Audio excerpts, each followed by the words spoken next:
जय श्री राम कृष्ण वंदे जगत गुरुम भजन भागीरथी के अविरल परवाह में आप सर्व आत्मीय बंधुओं का हार्दिक स्वागत है, अभिनंदन है। सदा की भांति आज की नित्य सत्संग का प्रसंग है पंचदशी। सत्संग का पंचदशी भाग नवम है और पंचदशी का षष्ठम प्रकरण है चित्रदीप प्रकरणम। शंकराचार्य भगवान की जय हो। श्री स्वामी विद्यारण्य मुनि की जय हो, जय हो। हरि ओम।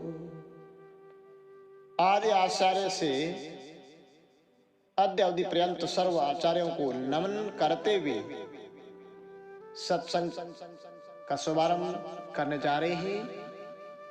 हरि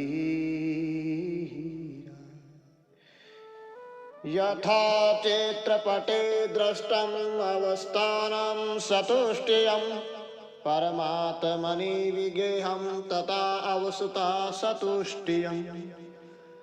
करने को इष्ट ग्रंथ की निर्विघ्न समाप्ति के अर्थ परमात्मनि इस पद से इष्ट देवता के स्मरण रूप मंगल को करता हुआ आचार्य मन में विचार करके इस ग्रंथ को वेदांत का प्रकरण होने से वेदांत में जो विषय आदि सार अनुबंध होते हैं उनमें से ही काम चल जाएगा, ये समझकर अर्थात सारों अनुबंधों का वर्णन छोड़कर अधि आरोप अपवाद निष्प्रपंच का परपंच कहते हैं। और इस अन्याय के अनुसार परमात्मा में आरोप किए जगत के दृष्टांत सहित स्थिति के प्रकार की प्रतिज्ञा करते हैं कि जैसे चित्रपट में वक्ष्यमाण चार अवस्था देखी है, इस प्रकार परमात्मा में भी वक्ष्यमाण चार अवस्था जाननी। यथाधतो घटितस्य लांछितो रंजितः पटः चिदित्रामि सूत्रात्मा विराट च आत्मा तथैर्यति। अब उन अवस्थाओं को दिखाते हैं कि जैसे पट धोत घटित लांछित रंजित अर्थात दुला घुटा चिन्ह सहित रंगा होता है, अर्थात एक ही वस्त्र में सार अवस्था प्रतीत होती है। इसी प्रकार परमात्मा में भी चित्त अंतर्यामी सूत्रात्मा विराट सार अवस्था जाननी। स्वतः शुभ्रोत्र धोत स्याद चित्तो आत्र विलोपान मत्स्य कारेलांसित स्याद वर्ण पूर्णात्।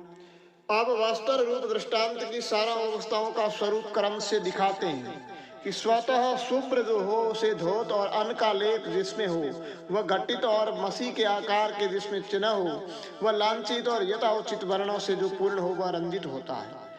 स्वतः से अंतर्यामी तु मायावी सूक्ष्म सृष्टितः सूत्र आत्मा स्थूल सृष्टि विरांगत्योच्यते परः।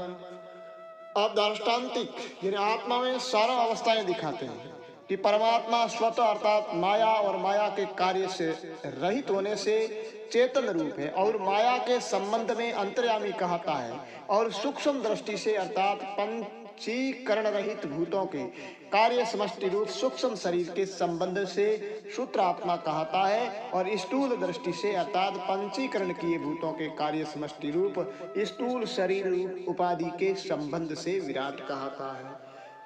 ब्रह्माद्यः स्तंभ पर्यंतः प्राणिनोत्र जडायपि उत्तम साधम भावेन वर्तन्ते पटचित्रवत्।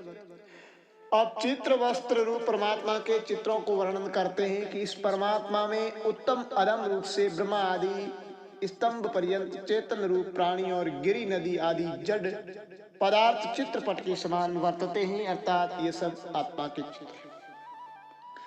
चित्रार्पित मनुष्याणां वस्त्राभासः पृथक पृथक चित्राधारेण वस्त्रेण सदृशायु कल्पितः। ब्रह्मा आदि जगत का स्थान चेतन है, इसका कारण कहने के लिए दृष्टांत कहते हैं। जैसे चित्र में लिखे हुए मनुष्यों के शरीरों पर नाना प्रकार के वस्त्र पृथक पृथक लिखे जाते हैं और चित्र का आधार जो वस्त्र उसके समान ही कल्पित किए जाते हैं, इससे वस्त्र आभास कहते हैं, क्योंकि उन रंगों से चित आदि की निवृत्ति नहीं हो सकती। पृथक पृथक सिद्ध आभास चैतन्यम जास्ते ही नाम कल्पन्ते जीवानां मानो बहुधा संसृत्य। अब दृष्टांतिक कहते हैं कि इसी प्रकार परमात्मा में आरोप किए जो देव आदि देहधारी है उनके शरीरों के जो जीव नाम के चिराभास हैं वे भी प्रत्येक शरीर में कल्पित हैं और पर्वत आदि के शरीर में नहीं। और ये जीव अनेक प्रकार से अर्थात देव मनुष्य आदि रूप शरीरों की प्राप्ति से जन्म मरण रूप संसार को भोगते हैं, परमात्मा नहीं, क्योंकि वह विकार रहित है। वस्त्र आभास स्तनान वर्णान यद आधार वस्त्रगान वंदत्य ज्ञातता शिव संसारम सिद्धगतम विरु।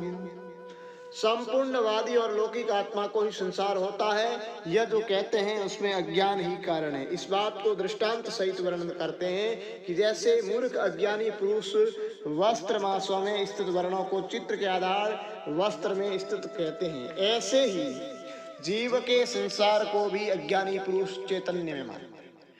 चित्र स्त्र पर्वत आदीनां वस्त्राभासो न लिख्यते सृष्टि स्त्र मृत्तिकादीनां चिताभास तदा नहीं। अब गिरी नदी आदि को मिश्राभास की कल्पना के अभाव को दृष्टांत पूर्वक वर्णन करते हैं कि जैसे चित्र में स्थित पर्वत आदि का प्रयोजन के अभाव से वस्त्राभास नहीं लिखा जाता, इसी प्रकार सृष्टि में स्थित मृत्तिका आदि में भी चिराभास नहीं होता। संसार ब्रह्मार्थोऽयं स्वरंग्रह स्वात्मवस्तुनि इति भ्रांतिरविद्या स्याद्विषयसाम निवर्तते। अब आत्मा में आरोपित संसार ज्ञान से निवृत्त होता है। इसकी सिद्धि के लिए संसार की मूल जो अविद्या उसको कहते हैं ये संसार परमार्थ है, सच्चा है और आत्मा में लग रहा है, इस भ्रांति को अविद्या कहते हैं और ये अविद्या विद्या से निवृत्त होती है। आत्म आवासस्य जीवस्य संसारो न आत्मवस्तुनः इति बोधो भवेद् विद्या लभ्यतोऽसि विचारणात्। अब विद्या और उसके लाभ का उपाय वर्णन करते हैं कि आत्मा का आभास चिदाभास जो जीव उसको संसार है, वस्तु रूप आत्मा को नहीं। उस ज्ञान को विद्या कहते हैं। इस विद्या का लाभ विचार से होता है। सदा विचार्यति तस्मात् जगत जीव पात्मन जीव भाव जगद भाव बादे स्वात्मेव शिष्यति। आप जिसका विचार करें उसका वर्णन करते हैं कि इससे जगत जीव परमात्मा इनका सदैव विचार करे। कदाचित कहो कि मोक्ष अवस्था में फलरूप आत्मा रहता है। इसमें आत्मा का विचार तो उचित है और जीव और जगत के विचार का क्या प्रयोजन है, सो ठीक नहीं, क्योंकि जीव भाव और जगत भाव का निषेध होने पर परमात्मा ही शेष रह जाता है। भावार्थ यह है कि जगत जीव परमात्मा इनसे सदा विचारे, क्योंकि जगत जीव इनके निषेध होने पर परमात्मा ही शेष रह जाता है। ना प्रतीत तयोर्वादः किंतु मिथ्यात्व निश्चयः नुसेत सुषुप्त मुर्शिरो मुषितायन्तु तनजनः। करासित कहो कि पूर्वोक्त विचार से जीव जगत की प्रतीति न होगी तो व्यवहार का लोभ हो जाएगा। इस शंका के दूर करने के लिए बाद शब्द का अर्थ और उस अर्थ के मानने में दंड कहते हैं कि कुछ जगत और जीव की अप्रतीति का नाम बाद नहीं, किंतु उनकी मिथ्यात्व के निश्चय को बाद कहते हैं। ऐसे नहीं मानेंगे तो सोने और मूषा में स्वतः ही द्वैत की प्रतीति नहीं होती। इससे तत्व ज्ञान के बिना ही मनुष्य मुक्त होता है। परमात्मावशेषो अपि तत्सत्य तो विनिश्य न जगद्विस्मृत्रो चे जीवन मुक्तिर संभवित। और आत्मा ही शेष रह जाता है। इस पूर्वोक्त परमात्मा के शेष में भी परमात्मा का सत्य तो निश्चय अर्थात परमात्मा सत्य है, ये ज्ञान ही लेना, कुछ जगत का विस्मरण नहीं। ऐसा न मानेंगे तो जीवन मुक्ति न होगी। परोक्षा सब अप्रोक्षति विदाद विद्या विचारदा तत्र अप्रोक्ष विद्या तो विचारो अयम समाप्यने। सदा विचारे इस पूर्वोक्त वचन से मरण पर्यंत विचार पाया। इससे विचार को अविद्या अवधि को कहते हैं कि विचार से पैदा हुआ विद्या प्रोक्ष अप्रोक्ष भेद से दो प्रकार की है। उन दोनों में अप्रोक्ष विद्या से जो विचार प्राप्त होता है, यहाँ ये विचार समाप्त हो जाता है, अर्थात पुनः विचार की अपेक्षा नहीं रहती।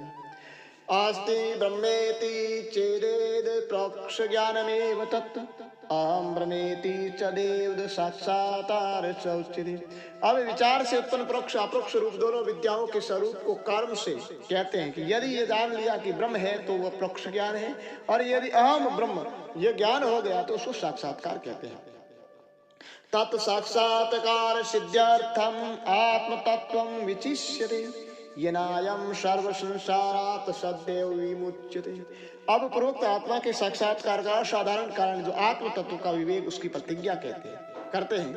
जिस आत्मा के साक्षात्कार से पुरुष शीघ्र ही मुक्त होता है, उस साक्षात्कार की सिद्धि के लिए आत्म तत्व का विवेक करते हैं।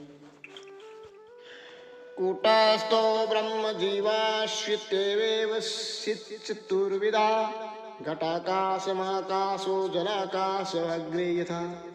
सिद्धात्मा की वास्तविकता के निस्वार्थ व्यवहार दशा में प्रतीत जो चैतन्य का भेद उसको कहते हैं कि जैसे घटाकाश महाकाश जलाकाश मेघाकाश भेद से एक ही आस से 4 प्रकार का, इसी प्रकार कूटस्थ ब्रह्म जीव इस भेद से एक चित्त भी 4 प्रकार का। घटाविच्नके नीरं यतत्र प्रतिबिंबितः साधारणस्त्र आकाशो जलाकाश उदीर्यते।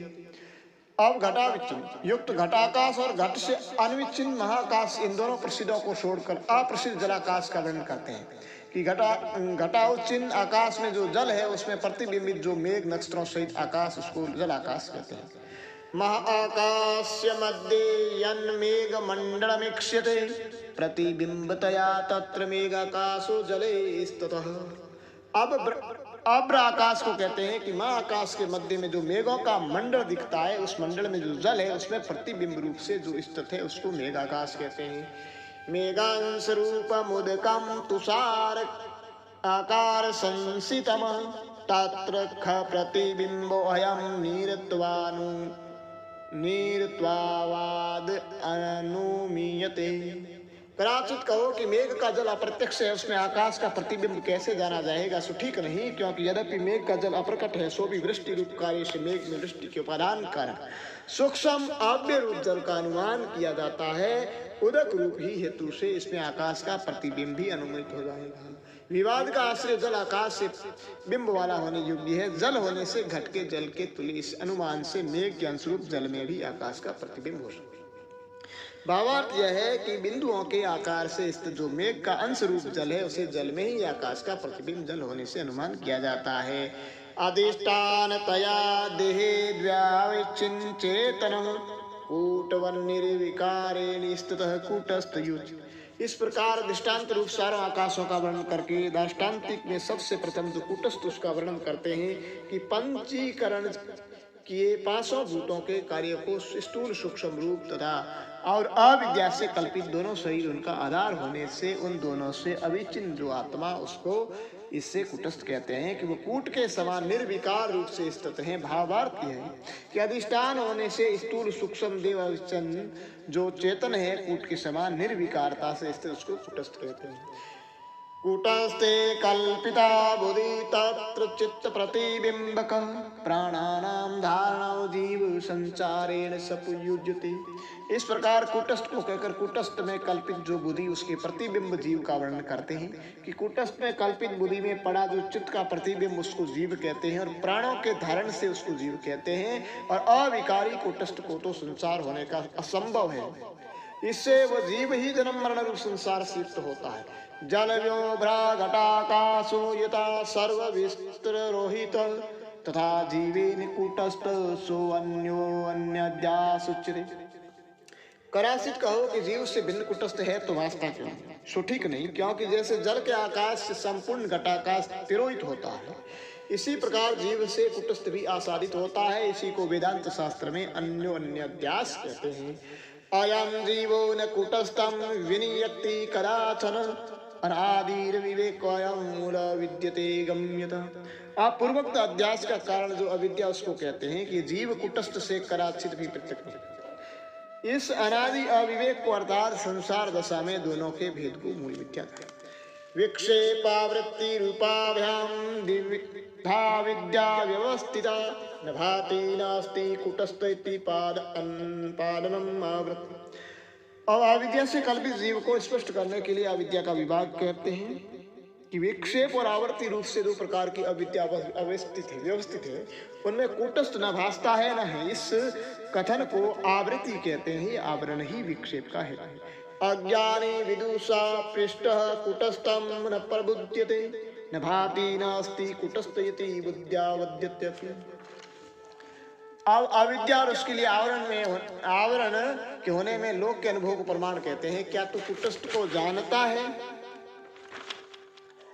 इस प्रकार विद्वान का पूछा हुआ अज्ञानी उस कुटस्थ को मैं नहीं जानता, इस प्रकार अज्ञान को जान कर कहता है। और यह अविद्या का अनुभव है, केवल अज्ञान के अनुभव को ही नहीं कहता, अपितु कुटस्थ नहीं है, न भासता। इस प्रकार कुटस्थ के अभाव और अभान दोनों को जानकर अज्ञानी पूर्वोक्त वचन को कहता है। यह आवरण का अनुभव है, इससे अविद्या और आवरण के प्रत्यक्ष में अनुभव ही प्रमाण है। अभावार्थ यह है कि विद्वान का पूछा हुआ अज्ञानी कुटस्थ को मैं नहीं जानता, इस उत्तर को जो देता है वह कुटस्थ नहीं भासता और नहीं है, इसको जानकारी दे।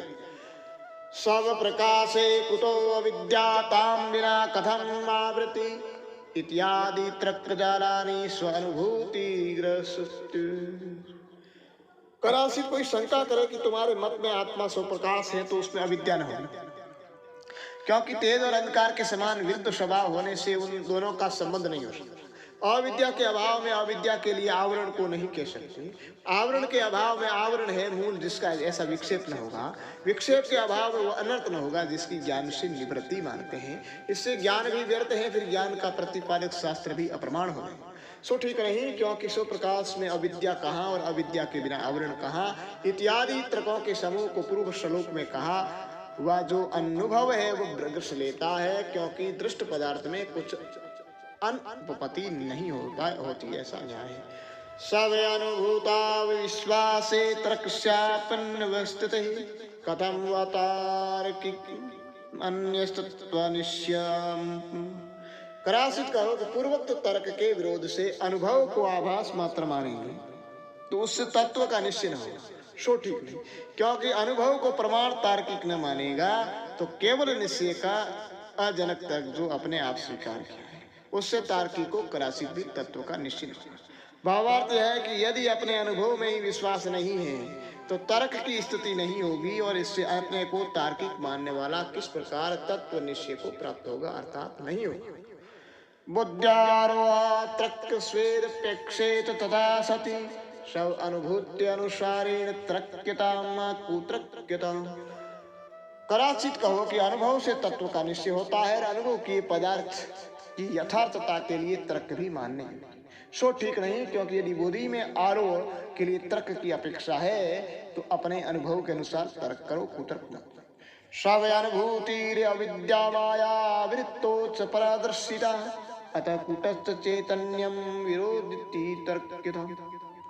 अब तर्क के अनुसारी पूर्वोक्त अनुभव का स्मरण दिलाते हैं कि अविद्या और आवरण में जो अपना अनुभव, अविद्या और आवरण में जो दिखा है उस अनुभव से तर्क करो कि कुटस्थ और चैतन्य इनका परस्पर विरोध है। तसेर विरोधी केन्यम आवृत्ति अनुभव्यत विवेक्स्तु विरोध्यास्तात् तत्वज्ञानिन्दर्श्यता। यदि कुटस्थ और चैतन्य का विरोध हो तो इस आवरण का कौन अनुभव करे, अर्थात अविद्या रूप आवरण का चैतन्य ही विरोधी हो तो अविद्या की प्रतीति ही न हो। इस अविद्या का विरोध की विवेक है और उस विवेक को तुम तत्व ज्ञानी में देखो, अर्थात उपनिषदों के विचार से जो ज्ञानवान है उससे ही अविद्या का नाश होता है। अविद्यावृत्त कुटस्थे देहदव्यताचिति सुप्तो रूप्य द्वैतता विक्षेप उद्यासे वही। इस प्रकार अविद्या को और आवरण को दिखाकर विक्षेप अध्यास को दिखाते हैं कि अविद्या से आवृत कुटस्थ के विषय जो स्थूल सूक्ष्म शरीर सहित चिदाभास है, सुक्ति में रूप्य यानी चांदी के समान उस अध्यास को विक्षेप अध्यास कहते हैं, अर्थात प्रत्येक आत्मा में आरोपण किए स्थूल सूक्ष्म शरीर सहित कुटस्थ के चिदाभास का नाम विक्षेप। इदं संस सत्यतावं सुक्तिंगं रूप्यवीक्ष्यते स्वयं तवं वस्तुतश्चैव विक्षेपे विक्ष्यते अन्यम्। अब इस विक्षेप को अध्यास सिद्धि के लिए सुक्ति रज्जत का जो अध्यास उसकी तुल्यता दिखाते हैं, जैसे सुक्ति का इदम अंश अर्थात नेत्रों के अग्रिम देश में, स्तत और सत्यता ये दोनों सुक्ति के रूप्य में अर्थात शांति में मनुष्यों को दिखते हैं। इसी प्रकार कुटस्थ के स्वयं तो अपना रूप और वस्तु तो ये जो दो धर्म है ये चिदाभास में दिखते हैं। यहाँ विक्षेप शब्द से चिदाभास लेते हैं।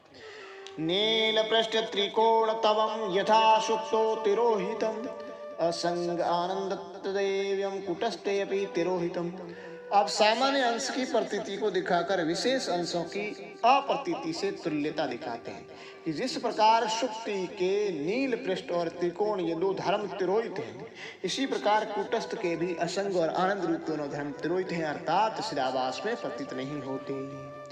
आरोपितस्य दृष्टान्तिरूप्यं नाम यथा तथा कूटस्थ अध्यस्त विक्षेपणम् अमिति निस्यः।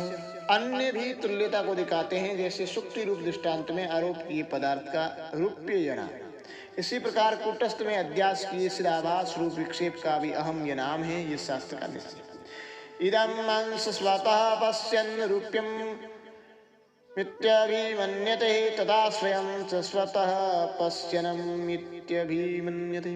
करासित कहो कि दृष्टांत में नेत्रों के आगे स्थित सुक्ति के खंड में नेत्र का संबंध होने पर जैसे ये रजत है, ये सुक्ति से भिन्न रजत का अभिमान देखते हैं, वैसे दृष्टांत कम तो आत्मा से भिन्न वस्तु का अभिमान नहीं देखते, सो ठीक नहीं।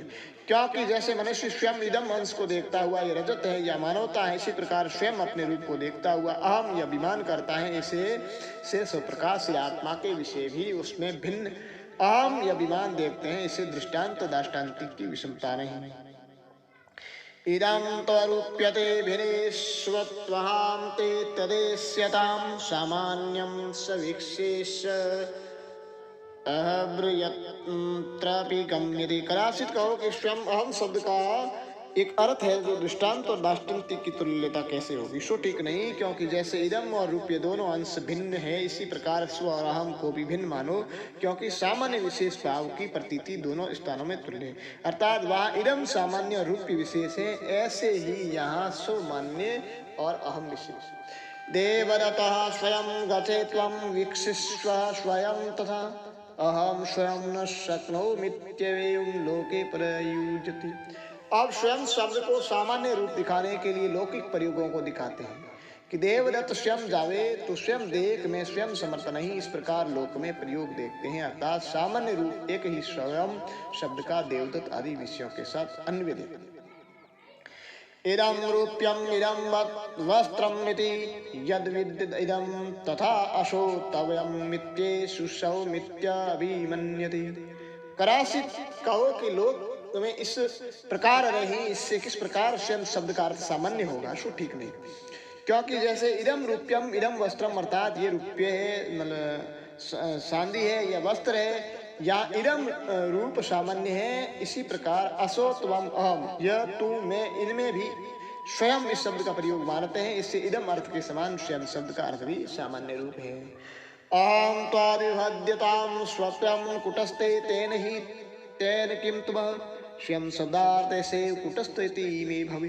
करासित कहो कि स्वयं और अहम शब्द का भेद आत्मा में रहे, तथापि कुटस्थ आत्मा में क्या आया, इस आशय में शिवाली पूछता है कि अहम शब्द से स्व शब्द का भेद रहे, इस उससे तेरे कुटस्थ में क्या सिद्ध होगा। सिद्धांति उत्तर देता है कि मेरे मत में यह होगा कि स्वयं शब्द का अर्थ कुटस्थ है, उससे भिन्न नहीं। अन्यत्वारकम स्वत्वम इति सेदन्यावरणम कुटस्थस्यात्मतां वक्तुरिष्टमेव हि तद्भवेत्। करासित कहो कि वेद का निषेधक स्वरूप धर्म है और कुटस्थ का बोधन न करेगा, सो ठीक नहीं। क्योंकि वेद का निवारक शौत हो, तो वेद की निवृत्ति जो कुटस्थ को आत्मा कहता है, उसके मत में ये इष्ट ही हो जाएगा, अर्थात जो भेद निवृत्ति उसको इष्ट थी वह अनायास से सिद्ध हो जाएगी। स्वमेवाप्यति पर्यावो तेन लोके तयोच प्रयोगेन स्वत्वम आत्मत्वम च अन्यः।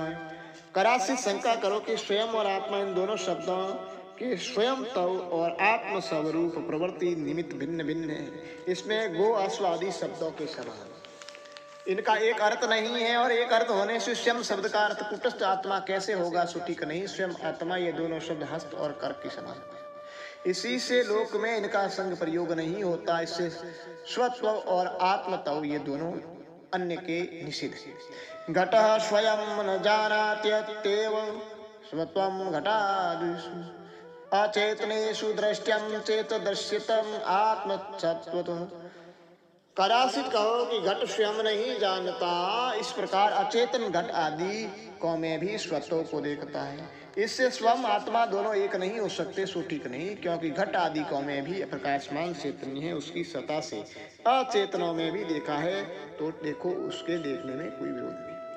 चेतन अचेतन भेदा कुटस्थ आत्मकृता नहीं, किंतु बुधु कृतावास कृते विगम्यता। कदाचित कहो कि घट आदि को में भी जो आत्म चैतन्य को मानेंगे तो चेतन अचेतन के विभाग का हेतु को, सो ठीक नहीं, क्योंकि चेतन और अचेतन का भेद कुटस्थ और आत्मा का किया हुआ नहीं, किंतु बुद्धि में प्रतिबिंबित श्रेयाभास का किया है, उसको तुम जानो।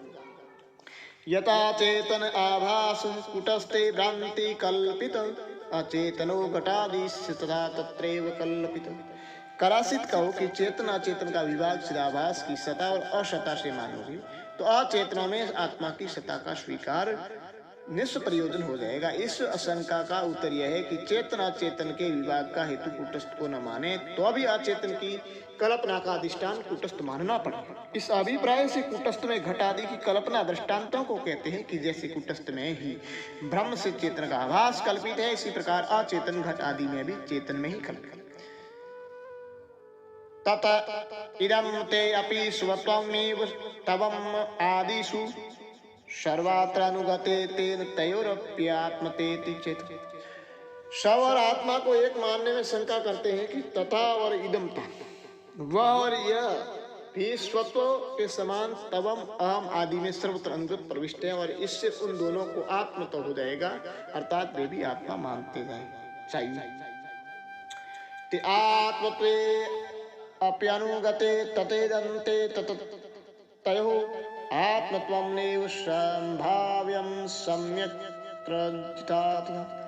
पूर्वोक्त शंका का उत्तर यह है कि तथा और इदमता को आत्मतव से अधिक वृत्ति होने से आत्मतव नहीं हो सकता, किंतु वे तथा और इदमता स्वत्व के समान तवम अहम आदि में अनुगत है, अर्थात वर्तमान है। तदापि वे दोनों जैसे त्वम अहम आदि में अनुगत है, ऐसे ही आत्मतव में भी अनुगत है, क्योंकि तद आत्मत्वम इदम आत्मत्वम, वह आत्मतव या आत्मतव ये व्यवहार होता है। इससे तथा इदम तव को आत्मतव की अपेक्षा अधिक में वर्तमान होने से इस प्रकार आत्मा रूपी नहीं हो सकते।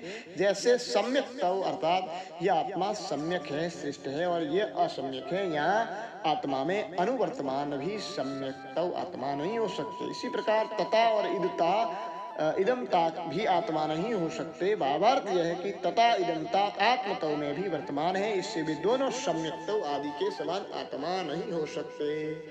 तत इदं ते स्वात् अन्यतेव तां तां ते परस्परं प्रतिद्वंदिता लोक प्रसिद्धे नास्ति संशयः। अब प्रसंग की बात को समाप्त करके फलित दिखाने के लिए लोक प्रसिद्धि को कहते हैं कि सत्ता के प्रतिद्वंदी इदमता का जैसे वह यह है, और स्वतव के प्रतिद्वंदी अन्यतव का जैसे स्वयं अन्य है, और त्वता के प्रतिद्वंदी अहमता का जैसे तू में है। इस प्रकार जगत में प्रतिद्वंदी भाव से प्रयोग देखते हैं, अर्थात इन दो का मेल देखते हैं, इसमें संशय नहीं।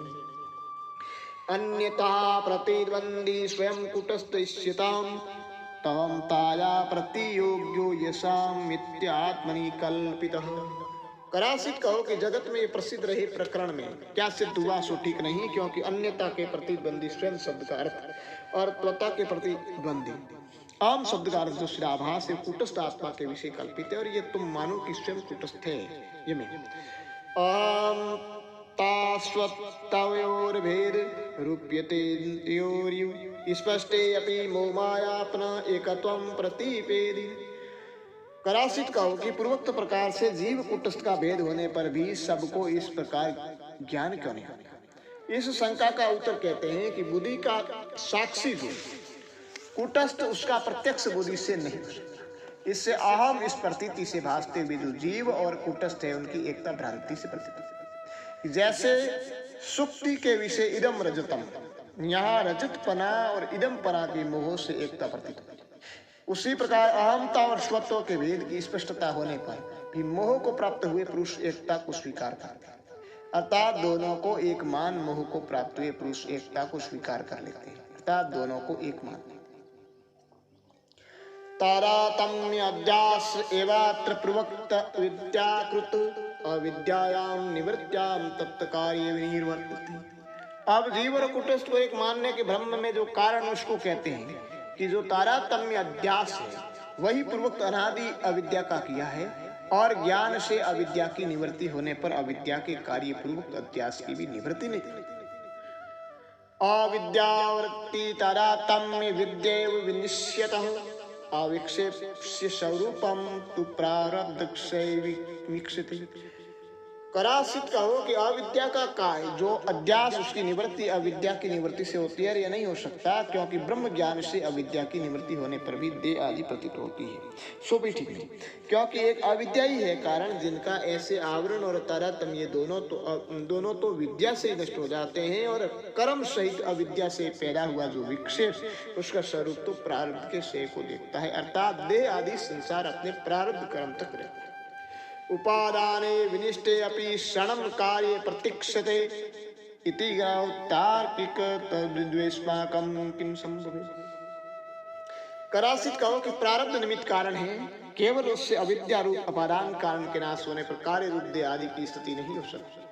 सो भी ठीक नहीं, क्योंकि अन्य शास्त्र वाले तार्किक जैसे ये कहते हैं कि उपादान कारण की निवृत्ति होने पर क्षण मात्र कार्य की अनुवृत्ति देखते हैं, अर्थात क्षण भर कार्य बना रहता है। इसी प्रकार हमारे मत में भी देह आदि कार्य बने रहेंगे। तंतुनां दिन संख्यानां तेसात दृक्क्षण ईरितं ब्रह्मस्य कल्पस्य योग्य क्षण येष्यता। कराचित कहो कि न्यायिक कार्य की स्थिति क्षण मात्र मानते हैं, चिरकाल तक नहीं, सो भी ठीक नहीं, क्योंकि कितने दिनों की है संख्या जिनकी ऐसी तंतुओं का क्षण भी उतना ही असंख्य कल्पों तक स्थिति जिसकी ऐसा जो ब्रह्म इसके योग्य ही उसका क्षण या मानना इष्ट, अर्थात अनादि काल से चला आया जो संसार उसके संस्कार के अधीन चिरकाल तक अनुवृत्ति इस प्रकार होती है जैसे कुलाल के चक्र का भ्रमण होता रहता है। विना मोद क्षमं मानम ते वृथा परिकल्प्यते श्रुति युक्तस्य अनुभूति भयो वदतां किन्नु दुष्करम्।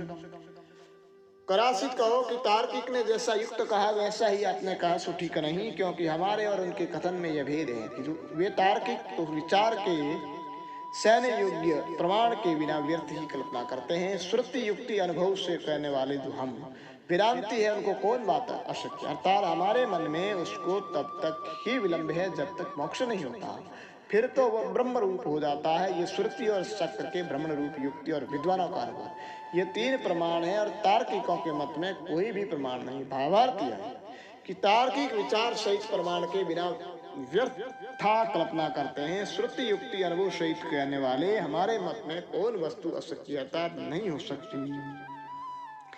आस्तां दुस्तार्किके साकं विवाद प्रकृत ब्रूहि स्वाहामो सिद्धि में त्वं कूटस्थ परिणामिनो। दुष्ट जो तर्क उसके कर्ता तार्किकों के संग विवाद कर रहे अब प्रकरण की बात करते हैं कि स्व और अहम जो कुटस्थ के परिणामी हैं उनकी एकता ब्रह्म से सिद्ध, अर्थात अज्ञान से दोनों एक प्रतीत होते।